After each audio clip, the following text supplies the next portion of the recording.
Hi guys, welcome back to my channel Akshaya blogs. ఎటు పోతాను అంటే బెల్లంపల్లి పోచమ్మ కాడికి అయితే తీసుకోపోతాం మిమ్మల్ని.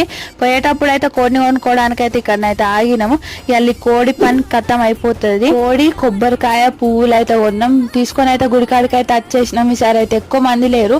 పోయినసారి ఫుల్ మంది ఉండే. ఆ వీడియో లింక్ కింద ఇస్తా, ఆ వీడియో కూడా పోయి చూడండి. ఇక అమ్మవారి దగ్గర మొక్కుకొని బయటికి అయితే వచ్చేసినాం. కోడిని కొరుపు ముట్టియడానికి. ఇట్లా చిన్నగానే ఉంటది గుడి అయితే. ఈసారి అయితే ఎక్కువ మంది రాలే గుడికాడికి. ఖాళీగా ఉంది గుడి.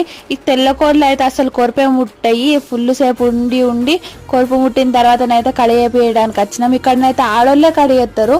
ఇక్కడ అమ్మవారి గుళ్ళు 5 ఉంటాయి. అక్కడ మొక్కుకొని ఇక్కడికైతే వచ్చేసినాం. ఇక్కడ అమ్మవారి గుళ్ళ కూడా ఉంది. కుక్క పిల్లలు ఉన్నాయి, చిన్న లోపట వండుకొని ఉన్నాయి కూడా ఉంది. అయిపోయిన తర్వాత కొంచెం కూర్చొని ఇంటికైతే వచ్చేసినాం. మా మమ్మీ అయితే చికెన్ కూర వండింది. చపాతి పెట్టుకొని స్ప్రైట్ తాకుంటా తిన్నా, మస్తుండే. ఈ వీడియో నచ్చితే లైక్ చేయండి. ఇంకొక వీడియోలో కలుసుకుందాం.